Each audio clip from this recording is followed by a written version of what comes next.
It is so great to be here today with so many of my Senate colleagues, not just one of us, not just two of us, not just three of us. There's a lot of us. And of course, the dedicated advocates from across the country that are keeping up the fight until we pass the Inflation Reduction Act. We will get it done. And there's a reason that Senate Democrats are working so hard, fighting so hard to advance this historic bill, because as you've heard, it will reduce inflation. It will reduce costs for families. It means bold action against the climate crisis. And consider this, the Inflation Reduction Act will reduce carbon emissions by 40% in the next 8 years. That's a huge deal. But wait, there's more. It gets even better. For folks wondering if we can afford this big investment, well, we can't afford not to invest in this, number one. But number two, it is fully paid for. It's paid for by making wealthy corporations pay more of their fair share in taxes. And we will reduce the deficit.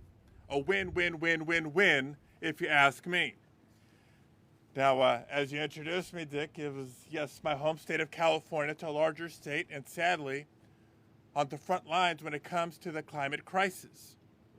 We're facing the harsh realities of climate change in California in so many ways, including most recently, yet another biggest wildfire of the year. You see, wildfire season isn't just a couple of months anymore. Wildfire season in California and in many places across the West is increasingly long and increasingly devastating. And it's not just the number of acres that might be burned in any given year. It's the extreme heat that is exacerbated, the air quality that makes our children suffer, keeps them from playing outside sometimes, and the pollution dangers that impacts everybody's health. And it's not just California, and it's not just the West. You think the floods in Kentucky this week are any coincidence? It's not just that the weather's changing, the climate is changing, and we need to act.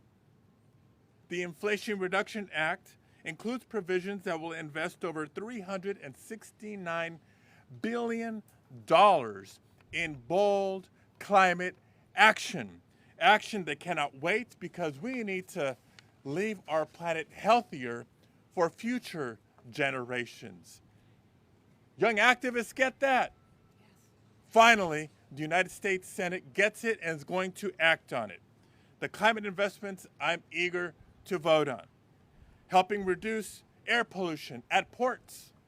Helping accelerate clean energy research and development.